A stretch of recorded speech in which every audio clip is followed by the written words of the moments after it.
네, 여러분 반갑습니다.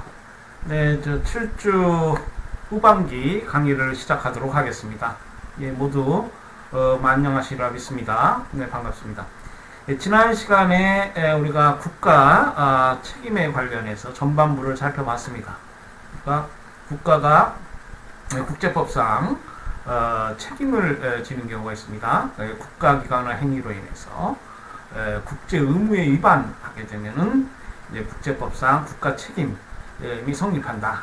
그래서 국가 책임의 성립 요건 관련해서 쭉 살펴봤고요. 그 국가 책임이 발생한 경우에 그 보상, 그러니까 reparation이라고 하죠. 이 만족, 금전배상 등등 보상에 관해서 설명을 드렸습니다. 자, 그러면 이번 시간에는 이제 구체적으로 국가 책임을 어떻게 추구하느냐에 관한 부분을 학습하도록 하겠습니다. 국가 책임의 추궁 관련해서는 지금 국가위법행위에 대한 국제협약 제42조서부터 50조에 이르기까지 쭉 규정되어 있습니다. 자, 보면은 제42조를 보겠습니다.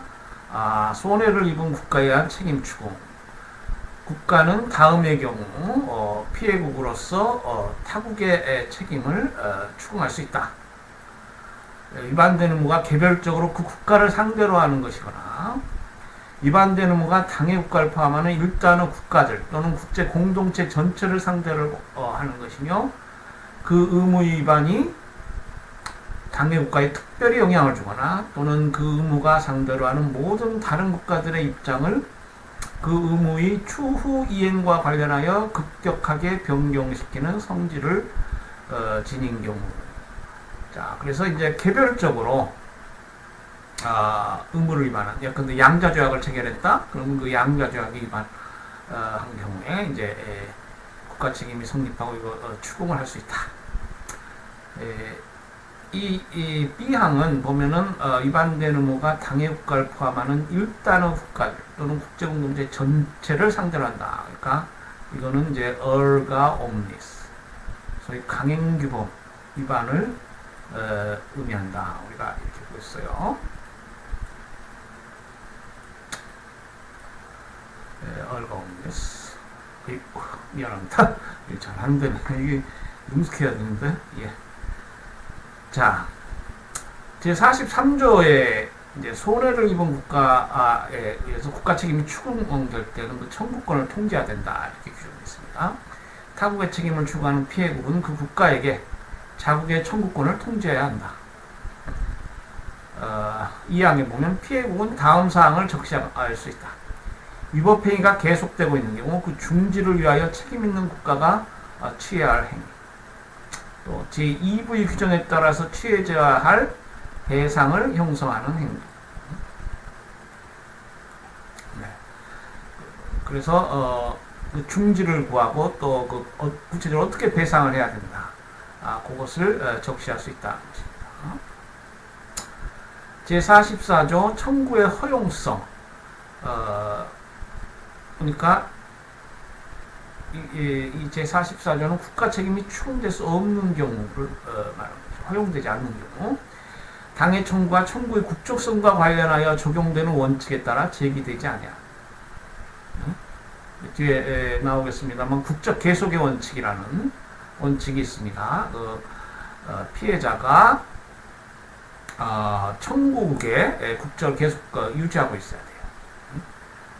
피해 발생 시점서부터 청구 제기 시까지 또 소가 진행되는 중간에도 청구 국적성을 유지해야 됩니다. 국적 계속의 원칙이라고 해요. Principle of Continuous Nationality.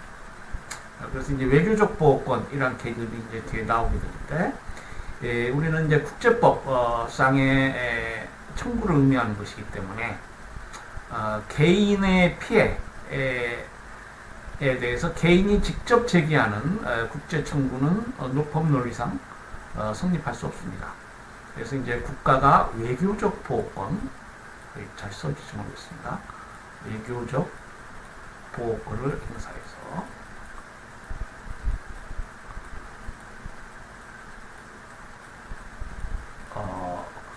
청구하겠다. 이 외교적 보호권은 뒤에도 나옵니다만은 국가 자신의 권리 행사다 이렇게 보는 것이죠. 그래서 그 피해자인 개인의 권리와는 상관이 없습니다.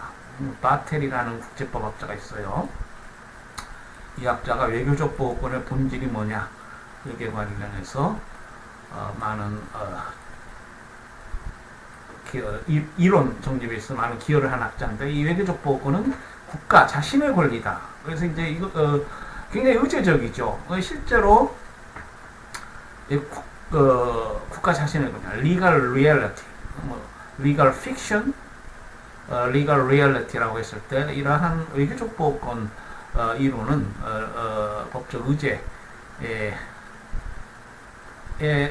너무 치우쳐 있고 그래서 이제 어떤 경우에는 논리적으로 서로 안 맞는 경우가 있어요. 예컨대 개인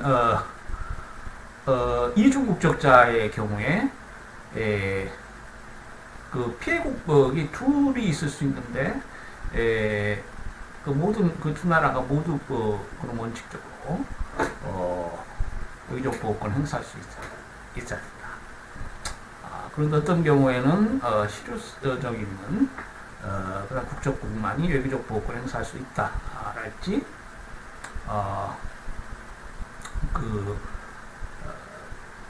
개인의 피해를 국가가 이제 국제법상 법률에 맞춰서 국가가 자신의 권리로 배상 책임을 추구한다라는 그런 논리를 우리가 완성해야 되기 때문에 좀 모순되는 뒤에 우리가 쭉 나오는 여러 원칙 그리고 그 법장이 규정하고 있는 바를 합리적으로 설명하지 못할 수가 있습니다. 그러나 어쨌거나 이 외교적 보호권 또 국적 계속의 원칙 그리고 또 하나의 원칙이 이제 국내 구제 완료의 원칙인데요. 이 세 가지 원칙은 이제 국가 책임을 추구하는 데 있어서 국제법상 아주 전통적이고 깊게 뿌리내려져 있는 그러한 원칙이다. 이렇게 말씀드릴 수가 있어요. 당해 청구와 국내 구제 완료 원칙이 있는 것이고 어떠한 이용 가능하고 효과적인 모든 국내적 구제가 완료되지 않은 경우 이러한 경우에는 청구가 허용되지 않는다. 뒤에 이제 나오겠습니다만 인터한델사의 이 국내 법원에서 했던 청구가 상소 가능성이 있는 상태에서 국제법 청구로 이렇게 바뀌었는데 국제사업재판소가 국내 구제 완료의 원칙을 적용해서 각한 그런 사례도 있고요. 이 국내 구제 완료 원칙 아주 중요한 원칙이라고 할 수 있습니다. 자, 제45조에 보면은 책임을 추궁할 권리의 상실, 책임을 추궁할 권리가 발생했음에도 상실되는 경우가 있을 수 있어요. 자, 피해국이 유효하게 청구를 포기한 경우, 이거는 법리상 당연하겠죠. 민사소송법상 무슨 청구의 포기, 임락, 이런 제도 있잖아요. 피해국 스스로 청구를 포기한 경우에는 당연히 권리가 상실됩니다. 피해국이 자신의 행위에 의하여 청구권의 소멸에 유효하게 묵인한 것으로 간주되는 경우. 그래서 묵인이 있는 경우에는 책임을 추궁할 권리가 상실됩니다. 자, 제46조는 이제 복수의 손해국에 관해서 규정하고 있는데요. 동일한 국제위법행위에 의하여 복수의 국가가 손해를 입었을 경우 각 손해국은 개별적으로 국제위법행위를 실행한 국가의 책임을 추궁할 수 있다. 개별적으로 추궁할 수 있다. 그렇죠? 이건 일반 민사법 원리하고 동일합니다. 복수의 책임국의 경우는 어떠냐? 복수의 국가가 동일한 국제위법행위에 책임이 있는 경우 그 행위에 관하여는 각 국가의 책임이 추궁될 수 있다. 제1항은 어떠한 피해국도 금전배상을 통하여 자신이 입은 손해배상, 손해 이상으로 배상받는 것을 허용하지 않는다. 그렇죠? 이 금전배상은 손해를 완전하게 전부하는 것을 이상으로 하고요. 손해 이상으로 전보받는다. 이거는 허용되지 않죠.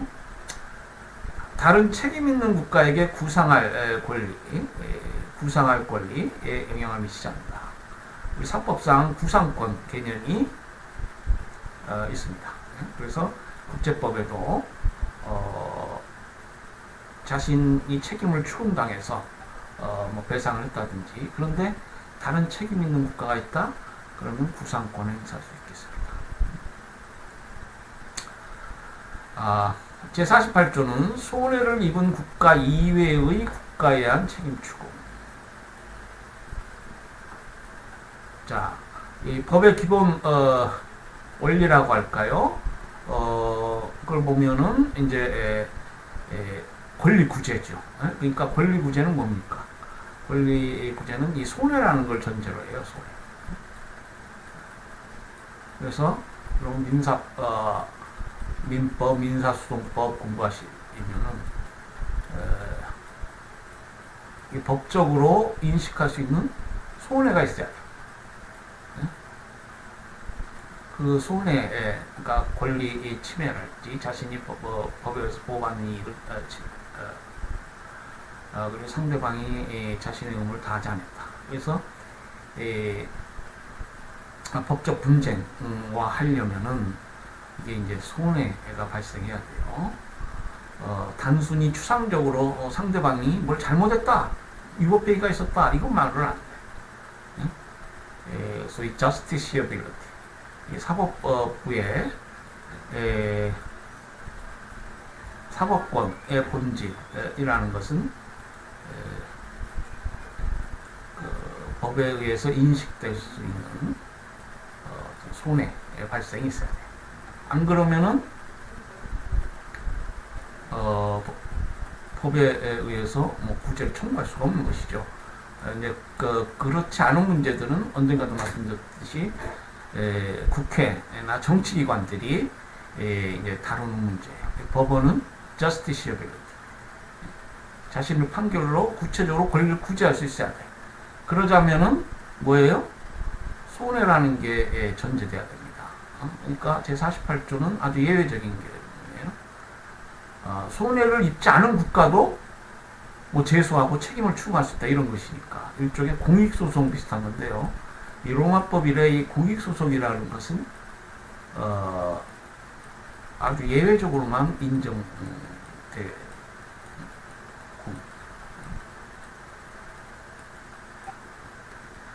그래서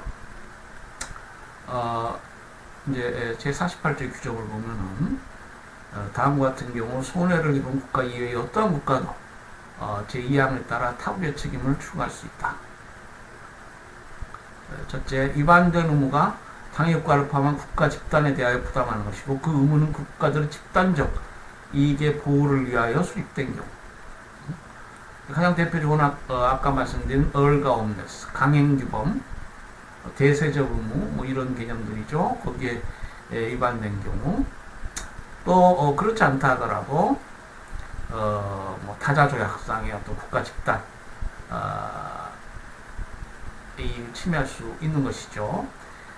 그러나 이제 아마 그런 경우에는 조금 문제가 있을 수 있습니다. 근데 WTO 같은 경우에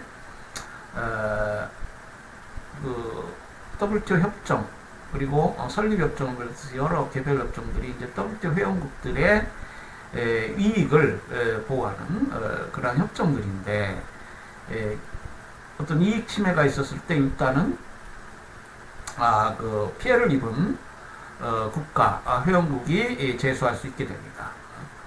그러니까 전통적인 손해 개념에 전제하고 있죠. 다만 이제 그것이 다른 여타 회원국, 직접적으로 피해를 보지 않은 회원국이라 하더라도 공통으로 인식할 수 있는 문제다. 그렇기 때문에 공통으로 인식할 수 있는 문제이고, 또 향후 자신들에게도 그러한 문제가 발생해서 손해를 입을지 모른다. 그렇기 때문에 이제 소송에 참가하는 소송 참가 제도를 두고 있어요. 그러니까 이제 좀 절충적이라고 할 수 있겠죠. 그래서 이제 대세적 의무 관련해서 대세적 의무 위반에 대해서 실제로 손해를 입지 않은 그러한 국가가 책임을 추궁하는 경우가 가장 전형적인 경우에 해당이 될 것이고요. 여기 WTO 같은 경우에 이제 소송 참가 형태로 할 수 있다. 그러니까 좀 절충적인 성격의 것이다. 이렇게 이해하시면 되겠습니다. B항은 위반된 의무가 국제공동체 전체에 대하여 부담하는 것일 경우 이런 경우고요. 이 부분이 이제 특히 얼가 없는 있겠군요. 그리고 이제 A항이 아까 WTO랄지 타다 조약 관련해서 의미가 있겠습니다. 제1항에 따라 책임을 추구할 수 있는 국가는 책임 있는 국가에 대하여 다음을 청구할 수 있다. 제30조에 따른 국제위법 행위 중지와 재발 방지에 대한 확인과 보조, 손해를 입은 국가 또는 위반된 의무의 수익자를 위한 전조들에 따른 배상 의무. 그래서 손해를 입은 국가를 대위해서 배상 의무 이행을 청구할 수 있겠습니다. 제43조, 제44조, 제45조에 의한 손해를 입은 국가에 의한 책임 추궁 요건들은 제1항에 따라 권리가 보유된 국가의 책임 추궁에도 적용됩니다. 소위 공익적 성격의 제소를 하는 국가들, 이 책임 추궁할 때도 뭐 청구권을 통제해야 한다든지 이런 절차를 밟아야 되는 것입니다. 자, 다음으로 이제 대응 조치라는 개념이 있습니다. 대응 조치, 이제 원어로는 카운터 메저라고 하는 것인데, 이 대응 조치라는 것은 위법 행위로 인해 피해를 입은 국가가 유책국을 대상으로 그 의무 이행을 강제하기 위하여 상응하는 의무 불이행으로 대응하는 것을 의미한다. 우리 교재 431페이지에 설명이 되어 있죠. 자, 그래서 이제 협약 제49조에 보면은 대응 조치 목적과 한계에 관해서 규정하고 있습니다. 손해를 입은 국가는 오직 국제위법행위에 책임이 있는 국가가 제2부에 따른 의무를 준수하도록 하기 위하여 당해 국가에 대한 대응 조치를 취할 수 있다. 대응 조치는 조치를 취하는 국가가 책임 있는 국가에 대한 국제 의무를 당분간 이행하지 않는 것에 한정됩니다. 그래서 이제 대응 조치라는 것은 자신의 책임도 이행하지 않는다는 것이죠. 자신의 국제 의무도 이행하지 않겠다. 그래서 여러분 뭐 TV 뉴스 이런 거 보면은 대한민국이 어떤 통상 협정상 자신의 의무를 이행하지 않았으니까 우리도 의무를 이행하지 않겠다. 대응해서 국제법상 Principle of Reciprocity 상호주의 원칙도 있고요. 이 대응 조치 또 상호주의 원칙의 확장 이런 것들은 상당히 일관되게 법리로서 여러 분야에서 적용되고 있습니다. 그래서 예컨대 상계관세 이것도 카운터 메저의 한 유형이라고 할 수 있겠죠. 그래서 이제 반덤핑 행위를 한다거나 부당한 위법적인 협정에 반하는 보조금을 지급하는 나라들에 대한 상계관세를 말할지 이런 것도 대응 조치 한례인데요. 원리상 이제 우리 협약에는 이제 대응 조치에 관해서 규정하고 있습니다. 자신의 의무를 이행하지 않는 거예요. 왜? 상대국이 자신의 의무를 이행하지 않고 의무 위반을 했으니까 그것이 이제 대응 조치의 본질이라고 할 수 있습니다. 대응 조치는 가능한 한 문제된 의무 이행을 재개시킬 수 있는 방법으로 체제한다. 네, 보다 전향적이고 건설적인 방향으로 이 대응 조치가 행해져야 되겠죠.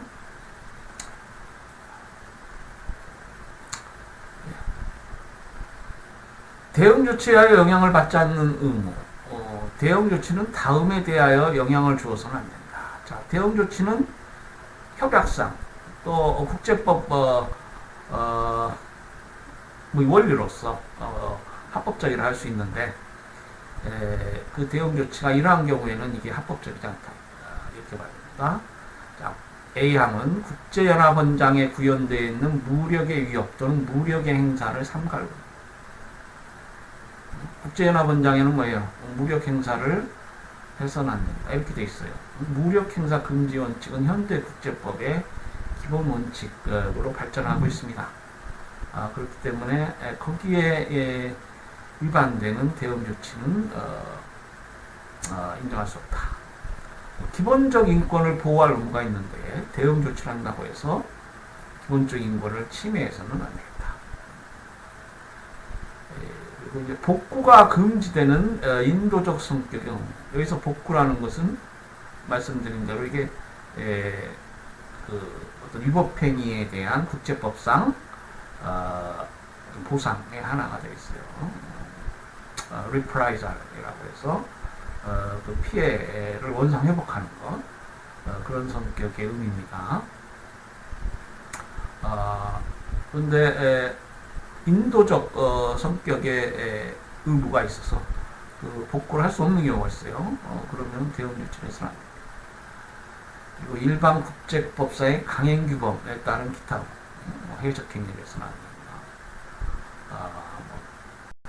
또 휴먼 트래피킹, 인간 인신매매를 해서는 안 됩니다. 대응 조치를 한다고 해서 그런 강행규범을 위반하면 안 되겠습니다. 그럼 제노사이드 금지랄지 대량학살, 너희 나라들 위법하게 대량학살했으니까 우리도 대량학살하겠다. 그건 안 되는 거예요. 대응 조치를 취하는 국가는 다음 의무 이행으로부터 면제되지 아니한다. 자국과 책임국 간에 적용되는 분쟁 해결 절차에 따르고. 그래서 대응 조치라는 것은 완전한 분쟁에 대한 완전한 해결 방안이라고 할 수 없습니다. 대응 조치 취하더라도 그 분쟁에 대한 해결 절차가 있으면 거기에 따라야 됩니다. 그리고 외교사절 또는 영사, 공관지역, 문서 및 서류의 불가침을 존중하고.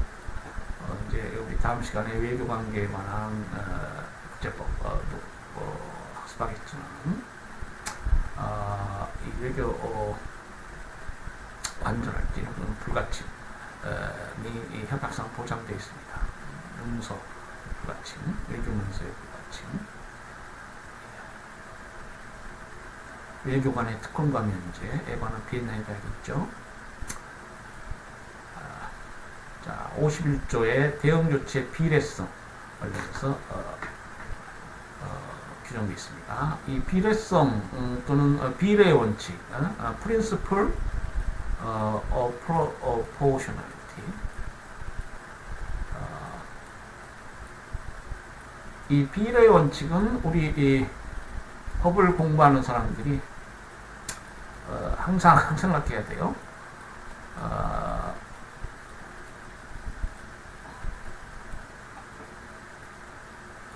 그 형사법에서도 그렇고요, 뭐 민사배상법도 뭐 그러고요, 국제법에서도 비례 원칙, 그러니까 침해되는 이익, 보호하려고 하는 이익,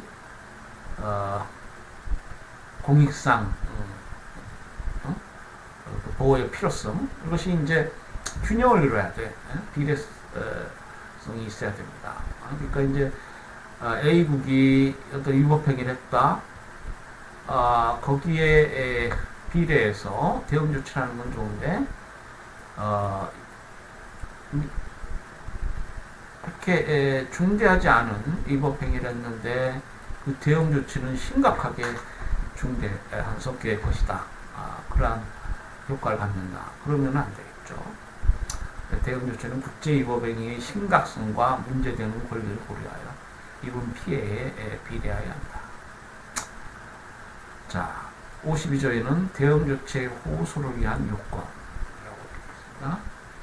대응 조치를 취하기에 앞서 피해국은 제43조에 따라 책임 있는 국가에게 제2부상의 의무를 이행할 것을 요구하여야 하고, 그러니까 바로 대응 조치를 취하기보다는 미리 어떻게 해달라 이렇게 요구해야 합니다. 그게 이제 절차죠. 그래서 52조 A항에 규정이 있어요.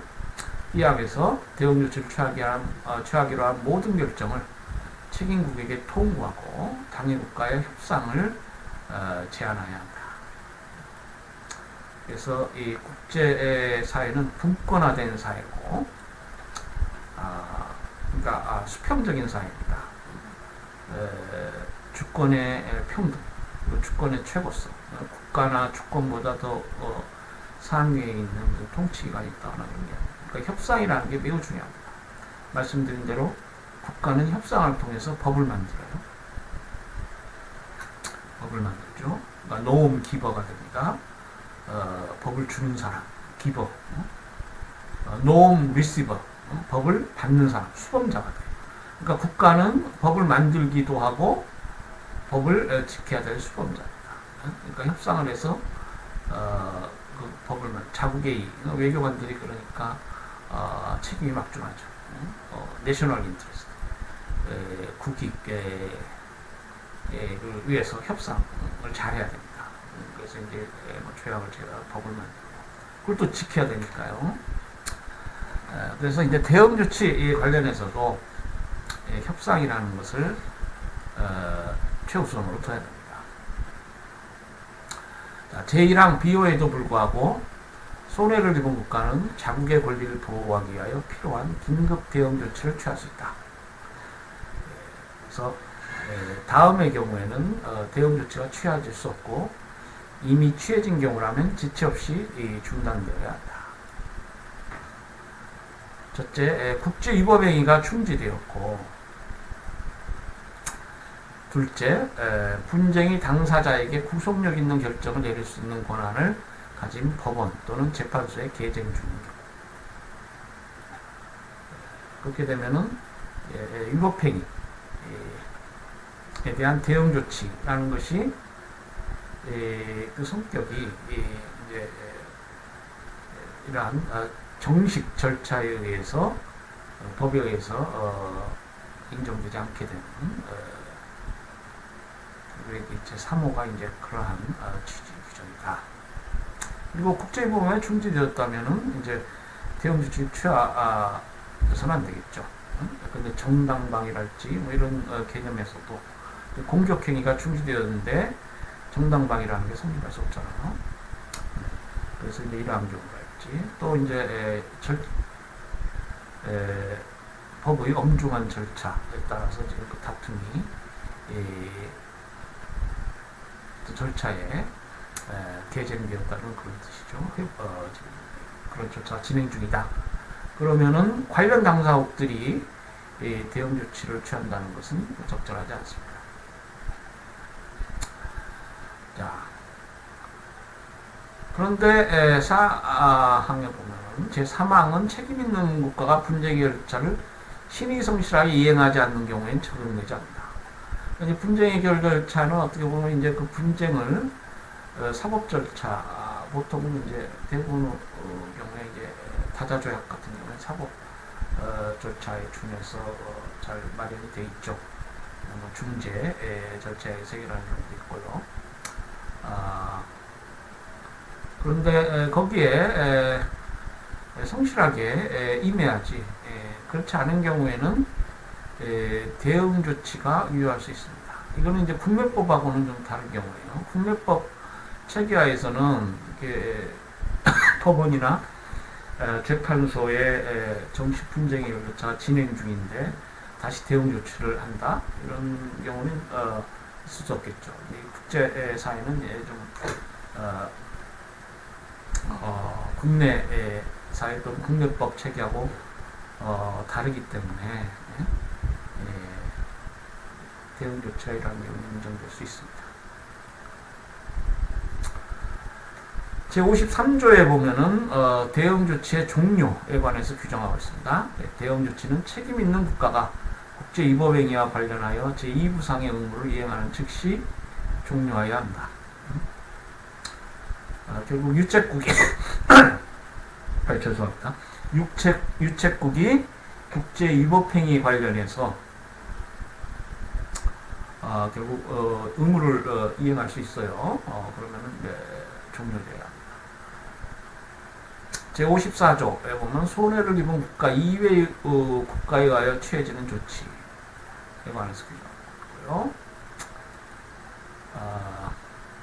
이 장은 제48조 1항에 하여 다른 국가 책임을 주장할 수 있고 위반의 중지와 손해를 입은 국가 또는 위반된 의무의 수익자를 위한 배상을 확보하기 위하여 당해 국가에 대하여 적법한 수단을 취할 수 있는 권한을 부여받은 어떠한 국가의 권리도 침해하지 아니한다. 그래서 손해를 입은 국가 이외의 국가에 의해서 이러한 취할 수 있는 여러 조치들이 이제 54조에 의해서 보장되고 있습니다.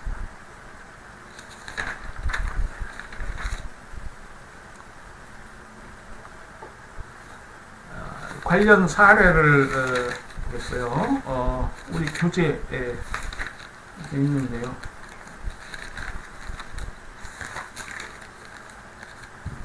(433페이지인가요) 헝가리와 슬로바키아. 이 사례는 앞에서도 몇 번 나온 사례죠. 다뉴브 강 공동개발에 관한 1977년 조약이 문제된 사례입니다. 그러니까 이제 다툼이 있고 그 판결은 1997년도 판결이에요. 그러니까 이게 장기 공동개발 조약입니다. 근데 이 조약 이행을 헝가리가 일방적으로 중단하겠다 이렇게 선언하자 상류국인 슬로바키아는 새로운 시계획을 통해 다뉴브 강의 흐름을 봉쇄시킬 수도 있는 작업에 착수했다. 그러니까 뭐 대응 조치 비슷하다고 할 수 있겠어요. 우리 그 협약 제49조의 대응 조치 대상과 제한에 관한 조항이 있습니다. 우리 432페이지에 되어 있어요. ICJ는